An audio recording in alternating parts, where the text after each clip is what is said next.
අයවසරේ පළමු වාර ප්‍රශ්න පත්‍ර අතරේ OBT 1 ප්‍රශ්න පත්‍රයේ විදියට මම ඔයගලන්ට දීලා තියෙන්නේ රත්නපුර කොට්ටාසේ 2020 අවුරුද්දේ ආපු ප්‍රශ්න පත්‍රයක්. දැන් අපි බලමු මේ ප්‍රශ්න පත්‍රයේ ගණන් ටික හදන්න. දැන් පළවෙනි ගාන ගත්තොත් පළවෙනි ගාන ඉතාමත් පහසු ගානක්. සංඛ්‍යා දෙකක් එකතු කරන්න තිබුණේ 18ට එකතු කරන්න ඕනේ 297. හරි. 18ට 297 එකතු වෙනකොට 18 ලිව්වා 297 ලියලා දැන් මොනම එකතු කරන්න හදන්නේ. එතකොට මේ එකතු කිරීම කරනකොට 8යි 7යි කීයද? 15යි. 5 ලියනවා එකක් ඉතුරුයි. හරි. 9යි 1යි 10යි අර ඉතුරු වෙච්ච එකත් එක්ක 11ක් වෙනවා. 9යි 1යි 10යි අර ඉතුරු වෙච්ච එකත් එක්ක 11ක් වෙනවා. ආයෙ එකක් ඉතුරුයි. ආයෙ එකක් ඉතුරුයි. ඒකයි මේ දෙකයි එකතු වුනහම 3ක් වෙනවා.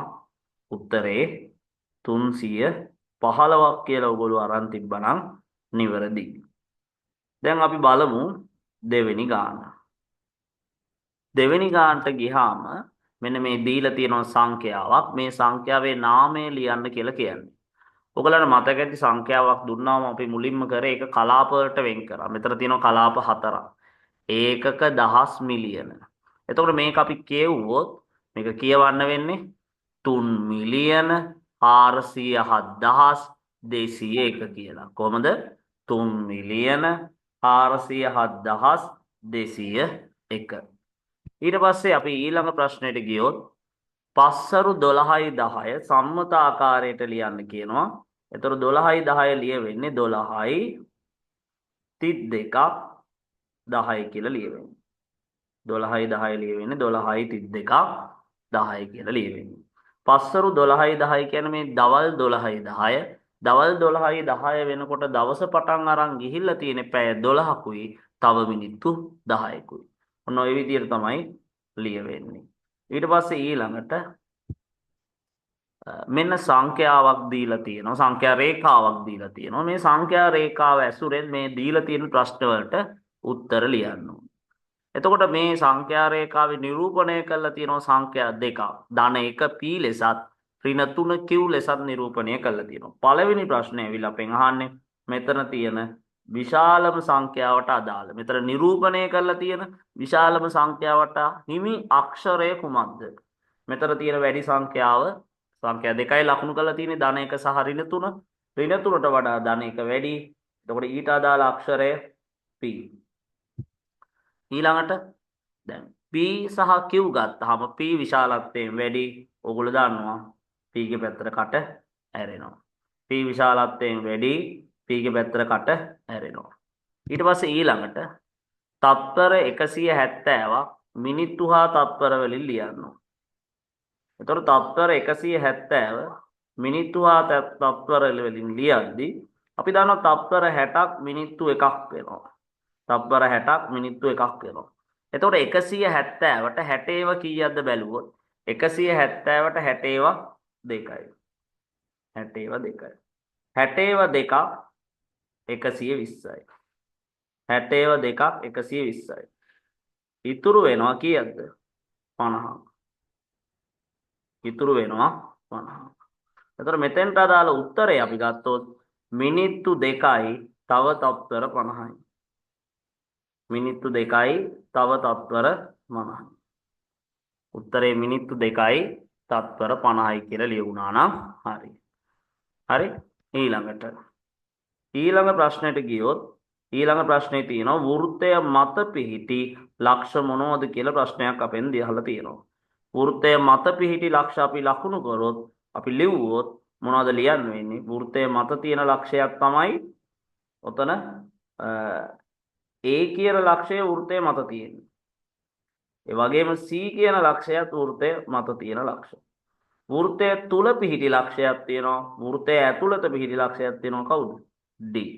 වෘත්තය මත තියෙන්නේ A හා C. වෘත්තය තුල තියෙන්නේ D කියන ලක්ෂය. වෘත්තය තුල තියෙන්නේ D කියන ලක්ෂය. දැන් ඊළඟට දැන් මෙන්න මේ සංඛ්‍යාව 3ෙන් බෙදන්න තියෙනවා. 68 3ෙන් බෙදන්න කියලා අපිට දීලා තියෙනවා. එතකොට යම් සංඛ්‍යාවක් 3ෙන් බෙදද්දී ලබ්ධියයි ශේෂයයි යහන්නේ. 6ට 3/2යි 3/2ක් 6යි ඉතුරු නැහැ. 8ට 3/2යි 3/2ක් 6යි ඉතුරුයි කීයද? 2ක්. එතකොට මේකේ ලබ්ධිය 22ක් වෙද්දී ලබ්ධිය 22ක් වෙද්දී ශේෂය කියන්නේ ඉතුරු ගාන ශේෂය වෙන්නේ 2යි. ලබ්ධිය 22යි ලබ්ධිය 22යි ශේෂය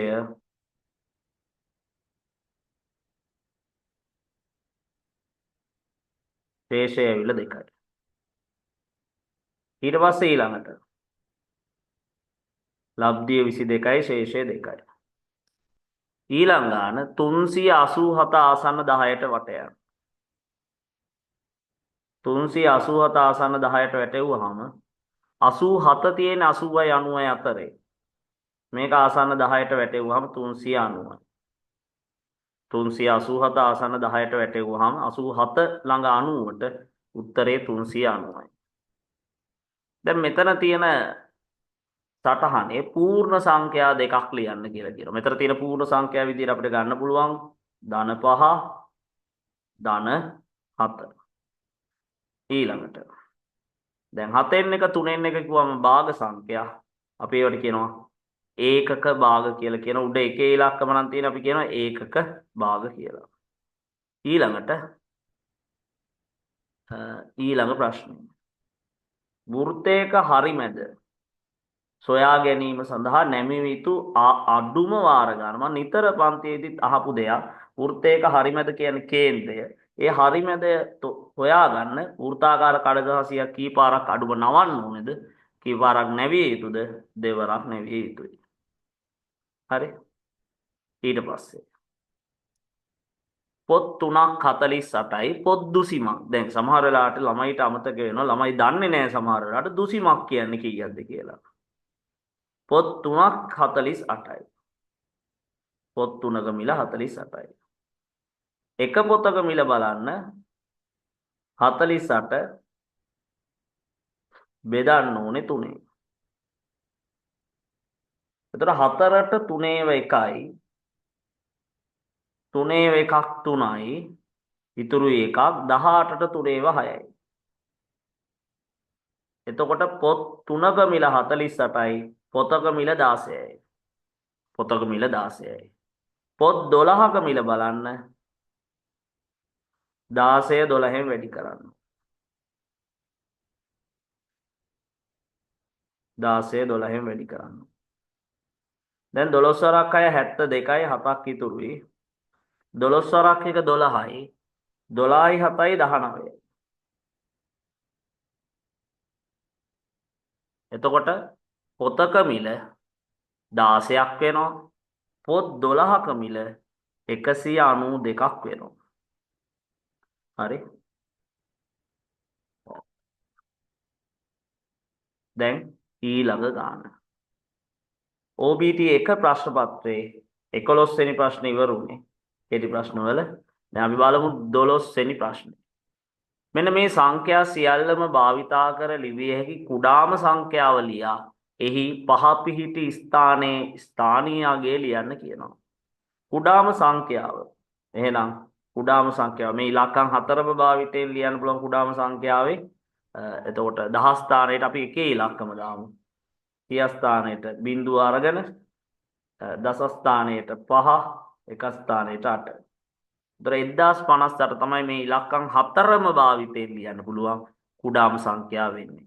ඒතර පහ පිහිටි ස්ථානය ඇවිල්ලා පහ තියෙන්නේ දස ස්ථානයේ පහ පිහිටි ස්ථානයේ ස්ථානීය අගය 10/5 10/5 පහ පිහිටි ස්ථානයේ ස්ථානීය අගය අහන්නේ.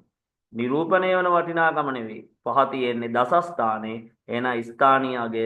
ඒ ප්‍රශ්නෙට උත්තරේ 10. ස්ථානීය අගය. ඊළඟ ගානට ගියොත් දැන් අපි කෝණ පාඩමේදී දරුවනේ කෝණ වර්ග 5ක් ඉගෙන ගන්නවා. මේ වගේ කෙලින් ඉරකට අපි කියනවා සරල කෝණයක් කියලා. අපි කියනවා සරල කෝණයක් කියලා. දැන් ওই සරල කෝණයක් ගත්තාම අංශක 180 කෝණයක් කියලා කියනවා. සරල කෝණයක් කියන්නේ අංශක 180 කෝණයක්. ඊළඟට මෙන්න මෙතන ඊළඟට තියෙන්නේ විශාල කෝණයක් තියෙනවා. අපි ওই කෝණයට කියනවා පරාවර්ත කෝණයක් කියලා කියනවා.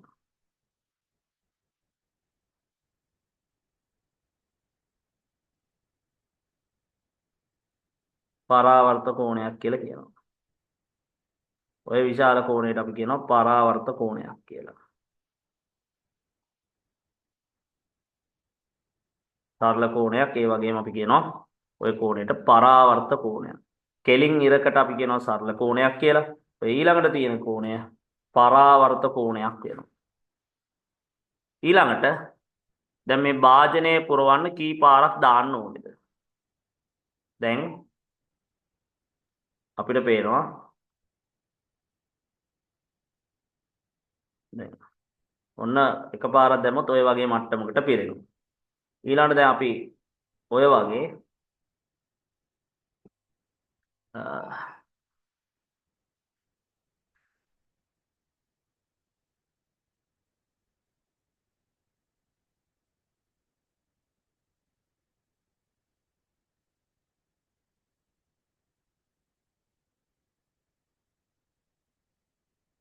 දැන් ඔන්න ඔය වගේ ප්‍රමාණයක් මම ලකුණු කරගත්තා.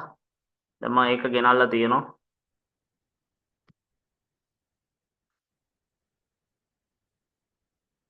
මෙතන. දැන් මේ වගේව දෙකක්. ඊළඟට අපි වෙනත් පාටකින් ලකුණු කරගමු.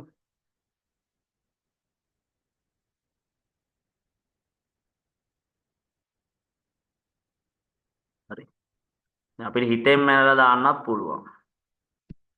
හිතෙන් අපි සාමාන්‍යයෙන් ගත්තොත් මට හිතෙන්නේ මේක මේ වගේ ඒවා පහක් වගේ.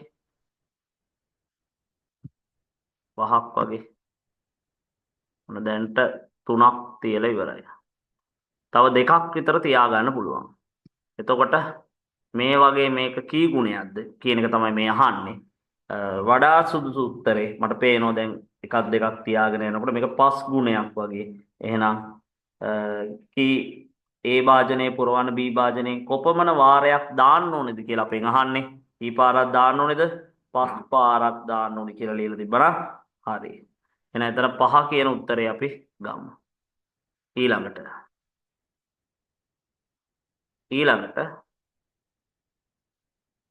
ඊළඟ ගානට ගියොත් මේ දීලා තියෙන සංඛ්‍යා අවරෝහණ පටිපාටියට ලියන්න කියන්නේ. අවරෝහණ පටිපාටියට ලියද්දී ඔයගොල්ලෝ දන්නවා මුලින්ම ලියන්න ඕනේ ලොකුම ඉලක්කම. මෙතන තියෙන ලොකුම ඉලක්කම 5. 5ට වඩා අඩුයි 2. 2ට වඩා අඩුයි 0.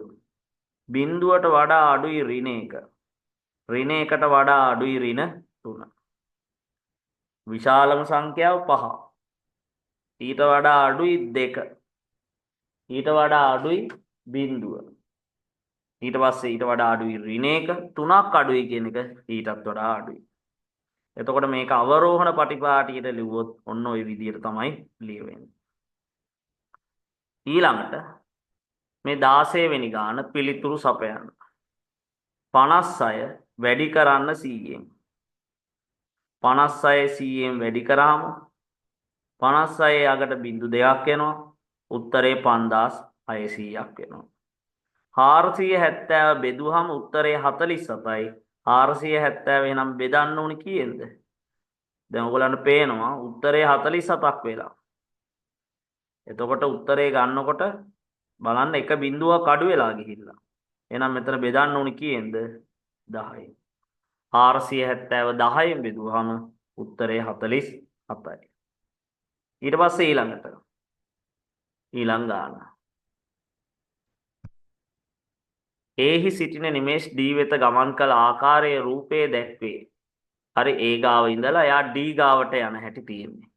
එතකොට දැන් මේ ගානේ පොඩි අඩුවක් තියෙනවා දරුවනේ. මෙන්න මේ දිශාව එක්ක උතුරු දිශාව කියලා ගානේ සලකුණු කරලා තියෙනවා. එහෙම එකක් තිබුණ නැහැ. හරි. එතකොට දැන් ඔහු සිටින්නේ ආරම්භක ස්ථානයේ ඉඳලා කොපමණ කුමන දිශාවකින්ද කොපමණ දුරකින්ද? දැන් අපිට මේ මෙතන ඉඳලා බලද්දී D-ට තියෙන දුර ඔන්න ඔය දුර මෙන්න මේ දුරම තමයි. මෙන්න මේ දුරම තමයි. එතකොට දුර නම් ගැටලුවක් නැහැ. ඒ ඉඳලා D-ට තියෙන දුර මීටර් 300යි. දැන් කවර දිශාවකින්ද කියන ප්‍රශ්නෙට උත්තරේ ලියද්දී අපිට මේ ප්‍රධාන දිශාවක් අපිට දීලා තියෙනවා. මම ගන්නවා මේ උඩ පැත්ත උතුර කියලා. එහෙනම් Aට Dව පේන්නේ කෙලින්ම දකුණු දිශාවෙන්. මොන පැත්තෙන්ද? දකුණු දිශාවෙන්. හරි. ඊළඟට 8 ඉඳලා 8:30 දක්වා ටෙලි නාට්‍යයක් යනවා. මේ ටෙලි නාට්‍ය අතරතුර තප්පර 25 වෙළඳ දැන්වීම් 24ක් යනවා. හරි. ඒ සඳහා වෙන් කළ මුළු කාලය තප්පර කීයද? එතකොට තප්පර 25 වෙළඳ දැන්වීම් 24ක් යනවා. ඒ සඳහා වෙන් වෙච්ච කාලය බලන්න 25 24න් වැඩි කරන්න ඕනේ. එතකොට 4 වාරක් 5 20යි බිඳුව දානවා දෙකක් ඉතුරුයි. 4 වාරක් 2 8යි 8යි 2යි 10යි. ඊළඟ අගට බිඳුව දාලා වැඩි කරන්නේ දෙකෙන්. දෙවරක් 5 10යි බිඳුව දානවා එකක් ඉතුරුයි. දෙවරක් 2 4යි 1යි 5යි.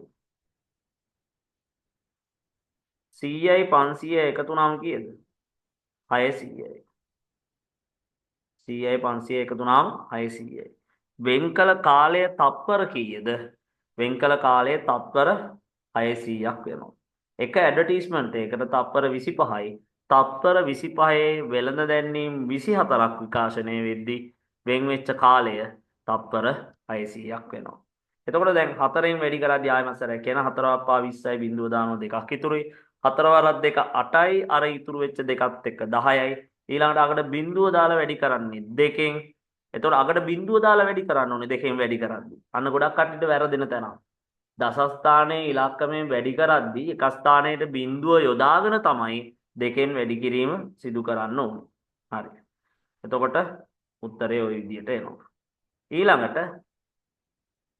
A මගින් දැක්වෙන දිශාවට විරුද්ධ දිශාව. දැන් අපි දන්නවා A කියන දිශාව ඇවිල්ලා ගිනි කොන දිශාව. A මගින් දැක්වෙන දිශාවට විරුද්ධ දිශාව ඇවිල්ලා මෙන්න මේ පැත්ත. හරි. ඔය පැත්ත මොකද්ද දිශාව? වයඹ. A මගින් දැක්වෙන දිශාවට විරුද්ධ පැත්ත වයඹ පැත්ත. වයඹ පැත්ත. ඊළාට 402 ඝනක රාමුවකින් නිරූපණය කරන්න. දැන් ඝනක රාමුවක් අඳින්න ඕනේ නේද? හරි.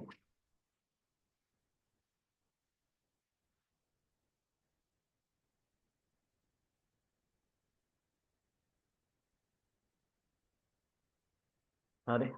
දැන් 402. එතකොට මෙතන ස්ථාන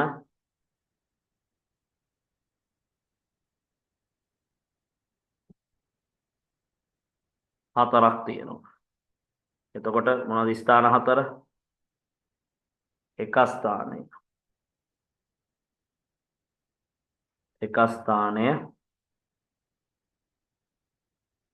දස ස්ථානය සිය ස්ථානය දහ ස්ථානය. එතකොට එකේ කූරේ දෙකයි. ඒ කියන්නේ බෝල දෙකක් තමයි අපි අඳින්න ඕනේ. එකේ කූරේ බෝල දෙකයි. 1000 කූරේ බෝල 4යි. 1000 කූරේ බෝල 4යි. ඊට පස්සේ ඔන්න ওই විදිහට ඇඳලා තිබ්බනම් හරිය ඔය බෝල පාටත් කරන්න ලස්සන්ට. අනිවාර්යයෙන්ම කූරු නිවරදි ලෙස නම් කරන්න ඕනේ. එකේ කූර 10 කූර 100 කූර 1000 කූර වශයෙන් ඔන්න ඔය විදිහට කූරු නිවැරදිව නම් කරොත් තමයි අපිට ලකුණු ටික හම්බ වෙන්නේ. කෙටි ප්‍රශ්න ටික ඉවරයි. අපි බලමු මේකේ මේ දෙවෙනි කොටසේ ගණන් ටික. එතකොට දිසා පාඩම සම්බන්ධව ගැටලුවක් තමයි දීලා තියෙන්නේ. ඉහතින් දැක්වෙන්නේ පාසලක් තුල පිහිටි විවිධ ස්ථානයන්. ඒ අනුව පහත ප්‍රශ්න වලට පිළිතුරු සපයන්න. කාර්යාලයට හිස්තැනක් දිශාවෙන් අඹගස පිහිටා ඇත. එතකොට මේ ගානෙත් පොඩි ප්‍රශ්නයක් තියෙනවා. මේ ගානෙත් අර උතුර ලකුණු කරලා නැහැ නේද? මේ උතුර කියලා ගමු. දැන් සමහර ගණන් වල උතුර කොහොමත් ලකුණු කරපු නැති අවස්ථා තියෙනවා. හැබැයි ඉර පායන පැත්ත ඉර පායන් විදිහට ලකුණු කරලා තියෙනවා. මේ කියනවා ගාලේ මේ උදෑසන කාලයක් කියලා කියනවා සමහර වෙලාවට. එතකොට ඉර පායන් එන පැත්ත තියෙනවා අපි දන්නවා මේ පැත්ත නැගෙනහිර කියලා. එහෙම අවස්ථා තියෙනවා. දැන් මේ ගානේ නම් මේක මුද්‍රණ දෝෂයක්. හරි උතුර ලකුණු කරලා දීලා තියෙනවා. කාර්යාලයට දිශාවෙන් අඹගස තියෙනවා. කාර්යාලයට මොන පැත්තෙන්ද අඹගහ තියෙන්නේ? හරි ඊසාන දිශාවෙන්. එහෙනම් මෙතන ඊසාන කියලා ලියුණා නම් හරි මේ හිස්තැනේ. ඊසාන කාර්යාලයට ඊසාන දිශාවෙන් අඹගස පිහිටා ඇත. ඊළඟට අපි බලන්න එතන දෙවෙනි ප්‍රශ්නේ. ගේට්ටුවට දකුණු දිශාවෙන් පිහිටි ස්ථාන දෙකක්. ගේට්ටුවට දකුණෙන් තමයි තියෙන්නේ කාර්යාලයයි පුස්තකාලයයි. ගේට්ටුවට දකුණෙන් තමයි තියෙන්නේ මොනවද? ගේට්ටුවට හරියටම දකුණෙන් තමයි තියෙන්නේ මොකද්ද? කාර්යාලය. ගේට්ටුවට හරියටම දකුණෙන් තමයි තියෙන්නේ මොකද්ද? පුස්තකාලයට. ගේට්ටුවට දකුණු දිශාවෙන් පිහිටා ඇති ස්ථාන දෙකක් ලියන්න. කාර්යාලය සහ පුස්තකාලය. ඊට පස්සේ ඊළඟට පිට්ටනිය පිහිටන්නේ විද්‍යාගාරයට කුමන දිශාවෙන්ද? පිට්ටනිය පිහිටන්නේ විද්‍යාගාරයට කුමන දිශාවෙන්ද? මෙන්න විද්‍යාගාරය. කාර්යාලයට නැගෙනහිරින් තියෙනවා විද්‍යාගාරය. මෙන්න පිට්ටනිය. එතකොට පිට්ටනිය පිහිටන්නේ විද්‍යාගාරේ ඉඳලා බලද්දී මොන පැත්තෙන්ද? හරි කුමන දිශාවෙන්ද? බස්නාහිර දිශාවෙන්. බටහිර දිශාවෙන්. ඊට පස්සේ ඊළඟට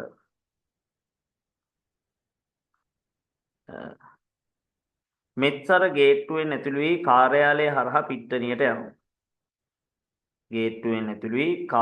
හරහා පිට්ටනියට යනවා. එතකොට මෙන්න මෙත්සර එන හැටි. ගේට්ටුවෙන් ඇතුළු වෙනවා කාර්යාලයට එනවා පිට්ටනියට යනවා. එයා ගියපු දුර 202ක්. මෙත්සර ගියපු දුර 202ක් කියන්නේ මීටර් 400යි. මෙත්සර ගියපු දුර මීටර් 400ක් වෙනවා. ඊළඟ ප්‍රශ්නය. විද්‍යා ගුරුවරයා ගේට්ටුවෙන් ඇතුළු වී කාර්යාලයට ගොස් විද්‍යාගාරයට යනවා. දැන් මේ ගුරුතුමා හරි ගේට්ටුවෙන් ඇතුළු වෙලා කාර්යාලයට ඇවිල්ලා විද්‍යාගාරයට යනවා. එතකොට 200යි 120යි. එතකොට එයා ගියපු දුර කියන්නේ 200 ධන 120. 200යි 120යි කියන්නේ විද්‍යා ගුරුවරයා ගිහින් තියෙන්නේ මීටර් 320ක්. දැන් අපි අහන්නේ මොකද්ද? පාසල් තුල වැඩිම දුරක් ගමන් කර ඇත්තේ මෙච්චරද විද්‍යා ගුරුවරයාද? මෙච්චර ගියපු දුර තමයි වැඩි. එයා 400ක් ගිහිල්ලා.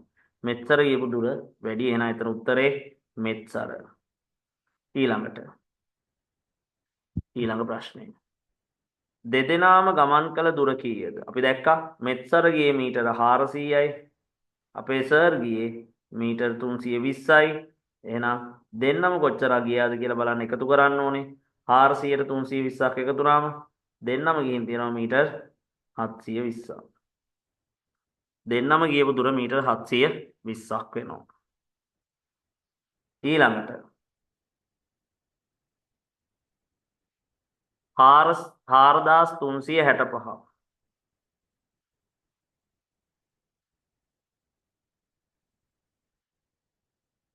ඕකට එකතු කරන්න ඕනේ 265.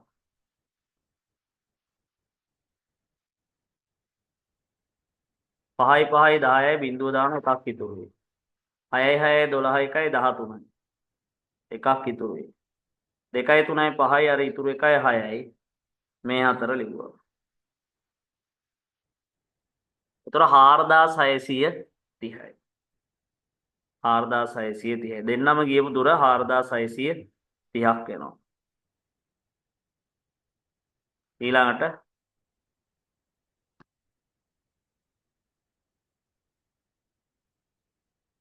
වැඩි කිරීමේ ගාණක් තියෙනවා. දැන් මේ වැඩි කිරීම කරන්න ඕනේ 37 වැඩි කරන්න ඕනේ 56. 37 56න් වැඩි කරද්දී අපි ලියමු 37 වැඩි කිරීම 56. 6 වරක් 7 42යි 4ක් ඉතුරුයි. 6 වරක් 3 18යි 18යි 4යි 22යි. 6 වරක් 7 42යි 2 ලියනවා 4ක් ඉතුරුයි. 6 වරක් 3 18යි 18යි 4යි 22යි. ඊළඟට මොකද කරන්නේ? අගට බිඳුව දාලා වැඩි කරනවා 5න්. 5 වරක් 7 35යි 3ක් ඉතුරුයි. 5 වරක් 3 15යි 15යි 3යි 18යි. දැන් එකතු කරන්න. මුලින් වැඩි කරා 6න් ආයිසරයක් කිව්වොත් 6 වරක් 7 42යි 4ක් ඉතුරුයි. 6 වරක් 3 18යි 4යි 22යි. ඊළඟට වැඩි කරේ 5න් අකට බිඳුවක් දැම්ම 5 වරක් 7 35යි 5 ලියනවා 3ක් ඉතුරුයි. 5 වරක් 3 15යි 15යි 3යි 18යි. දැන් එකතු කරන්න. 2යි 5යි 2යි 7යි 8යි 2යි 10යි බිඳුව දාන එකක් ඉතුරුයි. ඒකයි මේකයි දෙකක් වෙනවා 2072ක් වෙනවා. හරි. ඊළඟට අපි බලමු ඊළඟ ගැටලුව. ඊළඟ ගැටලුව ගත්තොත්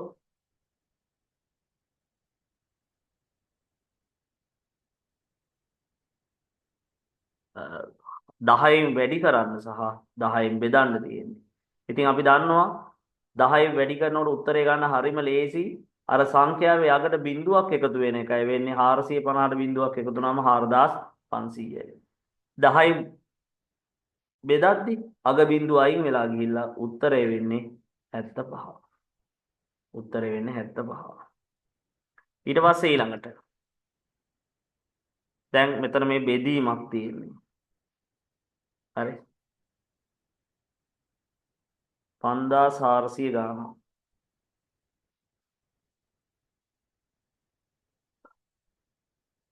බෙදන්න ඕනේ 9. 9 රක්කයි 54යි. ඉතුරු නෑ.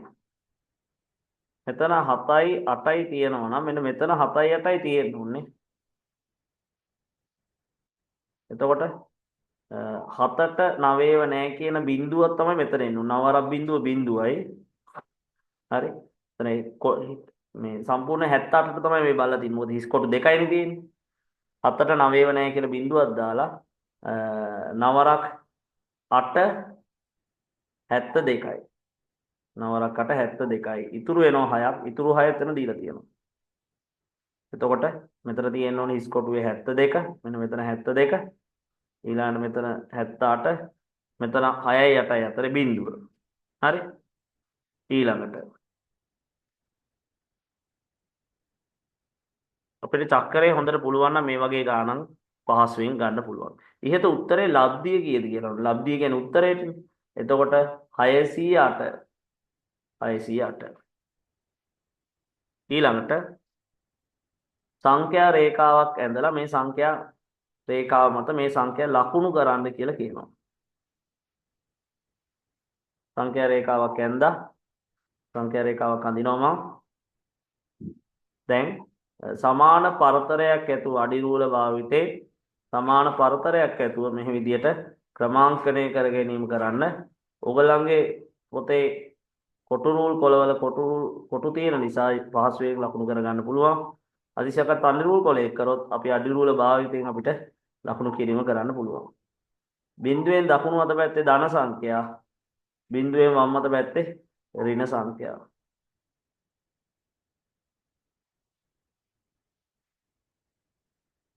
දැන් ලකුණු කරන්න ඕන සංඛ්‍යා ගත්තොත් මුලින්ම ඍණ 3.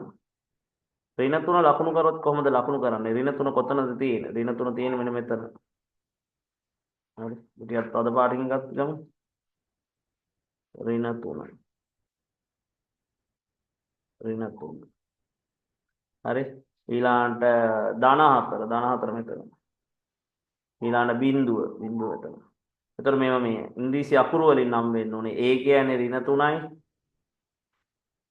C කියන්නේ බිඳුවයි. B කියන්නේ ධන 4යි.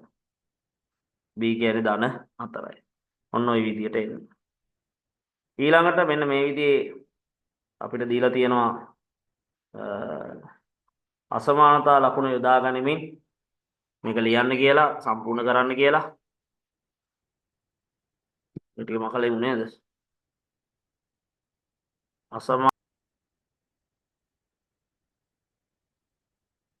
කවින්ගේ උපන්දිනය 2009 පෙබරවාරි 6 වෙනිදා. එයාගේ උපන්දිනය සම්මත ආකාරයට ලියන්න. අපි වර්ෂයක යම් දිනයක් සම්මත ආකාරයේ ලියද්දී අපි මුලින්ම ලියනවා වර්ෂය. එහෙනම් 2009 තමයි වර්ෂය. දෙවනුව මාසය. එතකොට කෙටි ඉරක් යොදලා තමයි මාසය ලියන්නේ. මාසයේ දෙවෙනි මාසය. ඊළඟට පෙබරවාරි 6 කෙටි ඉරක් 6 වෙනිදා. ඔහොම ලියවෙන්නේ. පළමුව වර්ෂය, දෙවනුව මාසය, තුන්වෙනුව දිනය. ඊළඟට අපි බලමු ඊළඟ ප්‍රශ්නය. ඔහුගේ උපන් වේලාව පෙරවරු 4:45. මේක පැය 24 ඔරලෝසුවෙන් සම්මත ක්‍රමයට ලියන්න කියනවා. එතකොට 4:32:45. 4:32:45. ඔන්න ඔය විදිහට තමයි ලියවෙන්නේ. පෙරවරු 4:45 ලියන්නේ 4:32:45. ඊට පස්සේ ඊළඟ ගාන. පහත දැක්වෙන්නේ ABCDE කියලා සිසුන් 5 දෙනෙක් ගණිතයට ලැබූ ලකුණු. එම ලකුණු ආසන්න 10ට වටයා ලියන්න. එතකොට A ලබාගත් ලකුණු 61යි ආසන්න 10ට වැටෙව්වහම 60යි. B ලබාගත් ලකුණු 75යි ආසන්න 10ට වැටෙව්වහම මතක ඇති ඔයගලන්ට 10ට වටයද්දි අපි කරන්නේ ඒ සංඛ්‍යාවට කිට්ටු 10 ගුණාකාරය ලියන එක. එතකොට 75 කියන්නේ හරියටම 70යි 80යි අතර මැද. එතකොට 75 අපි ගත්තේ කාටද?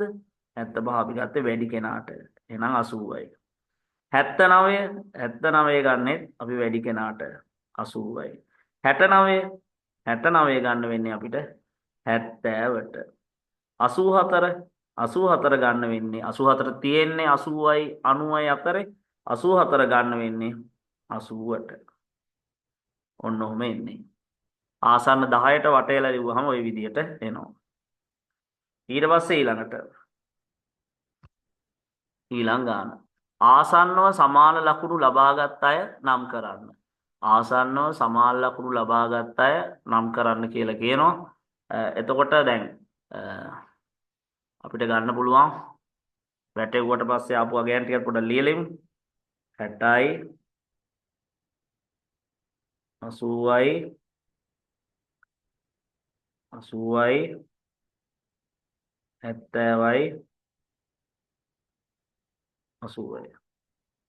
ආසන්නව ලකුණු ගත්ත අයට විදියට අපිට ගන්න පුළුවන් B හා C.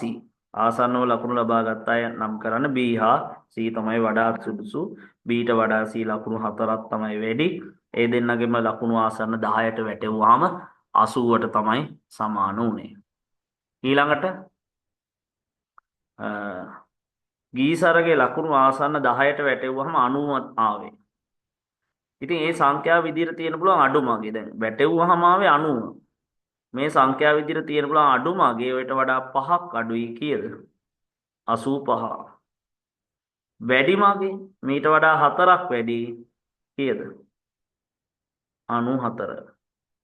අඩුමගේ 5ක් අඩුයි 85. වැඩිමගේ 4ක් වැඩි 94. පැහැදිලිද? ওই විදිහට එන්නේ. ඊළඟ ගාන. ගීසරගේ ලකුණු සටහන් කිරීමේදී විෂය භාර ගුරුවරයා සිදු අත්තරද්දකින් ලකුණක් වැඩිපුර සටහන් වී ඇත. දැන් ගීසරගේ ලකුණු වැටෙවුවාම 90 ආවේ. 90 විදියට එන්න පුළුවන් ලකුණු ටික ගත්තොත් 85යි 86යි මෙන්න මේ ලකුණු ගත්තොත් ඒව වැටෙවුවාම එන්නේ 90 87යි 88යි 89යි ඔන්න ඔය ලකුණු ටික ගත්තාම වැටෙව්වහම එන්නේ 90. ඒ විතරක් නෙවෙයි 91 වැටෙව්වහමත් 90. 92 වැටෙව්වහමත් 90. ගීසරට 93ක් තිබ්බත් ඒත් වැටෙව්වහම 90. ගීසරට 94ක් තිබ්බත් වැටෙව්වහම එන්නේ 90. වැටෙව්වහම 90 එන විදියට ගීසරට ගන්න පුළුවන් ලකුණු ටික ඔන්න ඔය ලකුණු ටික. ඉතින් මේ ගුරුවරයාගේ අතින් යම් වැරද්දක් වෙලා ලකුණක් වැඩිපුර දාලා ගීසරට. එහෙනම් දැන් ලකුණ නිවැරදි ලකුණ බලන්න එකක් අඩු කරන්න ඕනේ. අන්න එහෙම එකක් අඩු කරලා බැලුවට පස්සේ 10ට වටයද්දි අන්න කොල්ලගේ ලකුණු 80 වෙනවා. එතකොට හිතන්නකෝ දැන් ගීසරගේ ලකුණු ඇත්තටම තිබ්බේ 75 85යි කියලා. එතකොට 85න් එකක් අඩු කරාම 85න් එකක් අඩු නම් කීයද 84යි. දැන් 84 වැටෙව්වහම කීයද එන්නේ? 84 වැටෙව්වහම යන්නේ 80ට. 84 වැටෙව්වහම යන්නේ 80ට. එහෙනම් ගීසරගේ ලකුණු විදියට වැරදි ලකුණු විදියට තියෙන්නේ නැති කීයද? 85. හරි 85 වැටෙව්වහම 90ට යනවා. ඇත්ත ලකුණු හෙව්වහම එක ලකුණක් අඩු වෙන්න ඕනේ. එක ලකුණක් අඩු කරාම 84. අන්න ඒක වැටෙව්වහම යනවා 80ට. 86 වුණා නම් ගීසරගේ ලකුණු වැටෙව්වහම 90. එකක් අඩු කරාම 85. ඒත් වැටෙව්වහම 90. එහෙනම් ඔය කියන කාරණාවට ගැලපෙන්නේ නැහනේ. 86 ඔය කියන කාරණාවට ගැලපෙන්නේ නැහැ. මුලදි වැටෙව්වහම 90 වෙනවා. එකක් අඩු කරලා වැටෙව්වහම 80 වෙනවා. එහෙමනම් ඊට අදාළ ඉලක්කම වෙන්නේ 85. ඔහු ලබාගෙන ඇත්තේ ලකුණු කීයක්ද? ඔහු ඇත්තරම ලබාගෙන ඇත්තේ ලකුණු 85ක් තමයි මුලදී ලබාගෙන ඇත්තේ. ඔහුගේ නිවැරදි ලකුණ 84ක් විය යුතුයි.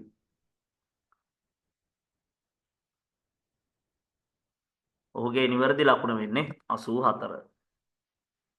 ඊළඟට ඔරලෝසුවක් දීලා තියෙනවා. ඔරලෝසු මූණතේ පැය කටුවයි විනාඩි කටුවයි අතර කෝණය මහා කෝණයක් වන අවස්ථාවක් ඇත වේලාව ලියන්න. දැන් වේලාව අපි මෙහෙම ගන්න පුළුවන්. මහා කෝණයක් වන අවස්ථාවකට අපිට ගන්න පුළුවන්. අම්බෝ කටු ලොකු වැඩි නේ ළමයි. කටු පොඩි කරමු.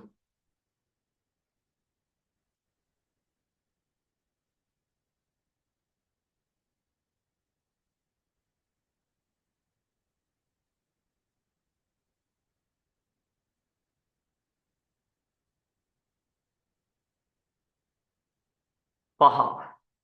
පහයි කියන්නේ හරි වේලාව මහා කෝණයක් තියෙන්නේ නේද? වේලාව අපිට 5 කියන වේලාව අපි ලියමු. එතකොට තියෙන්නේ මහා කෝණය. වේලාව 5යි. මහා කෝණයක් එන්නේ. ඊළඟට රූපේ දී ඇති සුළු කෝණ ගණන. මෙතන තියෙන සුළු කෝණ ගත්තොත් 1යි 2යි 3යි. සුළු කෝණ කීයද තියෙන්නේ? 3. මෙතන තියෙන මහා කෝණ මෙතන මහා කෝණ නැහැ. මහා කෝණ නැහැ. පරාවර්ත කෝණ කීයක් තියෙනවද? මෙන්න මේවා පරාවර්ත කෝණ. 1යි 2යි 3යි. පරාවර්ත කෝණ 3යි. සුළු කෝණ 3යි පරාවර්ත කෝණ 3යි. සුළු කෝණ 3යි පරාවර්ත කෝණ 3යි. ඊළඟට පහත රූප අතරින් වෘත්තාකාර හැඩය දැකිය හැකි ද්‍රව්‍ය තෝරලා ලියන්න. කලය.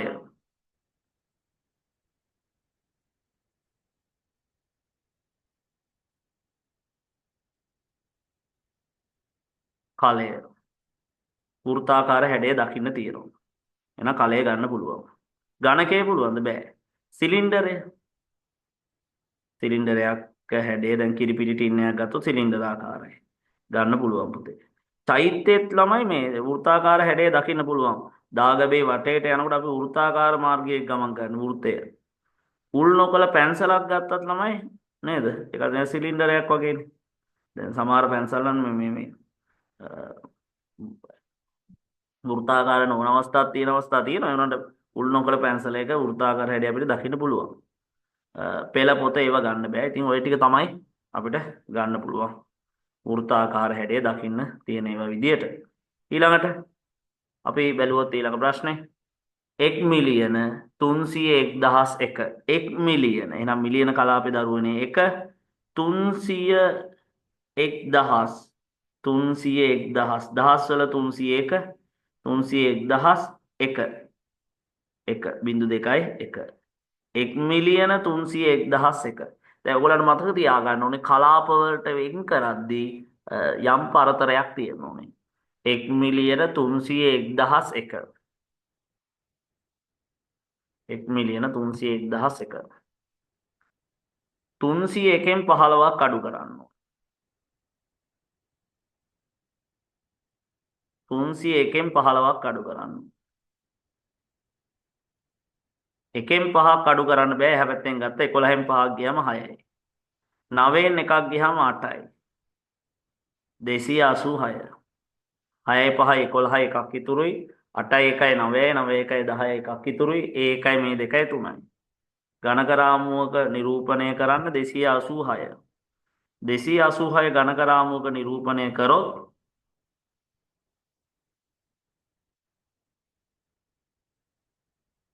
ඌරු 3යි ඌරු අනිවාර්යෙන් නම් වෙන්න ඕනේ.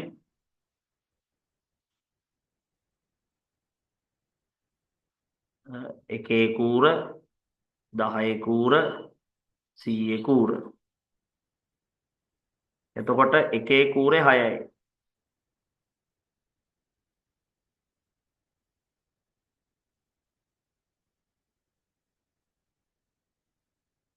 එක දෙක තුන හතර පහ හය කූර තව ටිකක් උස් වෙන්න ඕන ළමයි. හරි. ඊළඟට 8යි 10 කූරේ 8යි 1යි 2යි 3යි 4යි 5යි 6යි 7යි 8යි. ඊළඟට සියස්ථානේ කූරේ 100 කූරේ 2යි. ඔන්න ඔහොම තිබ්බනම් හරි. ඊළඟට ඊළඟ ගාන ගත්තොත් ඉවරයි නේද? හරි.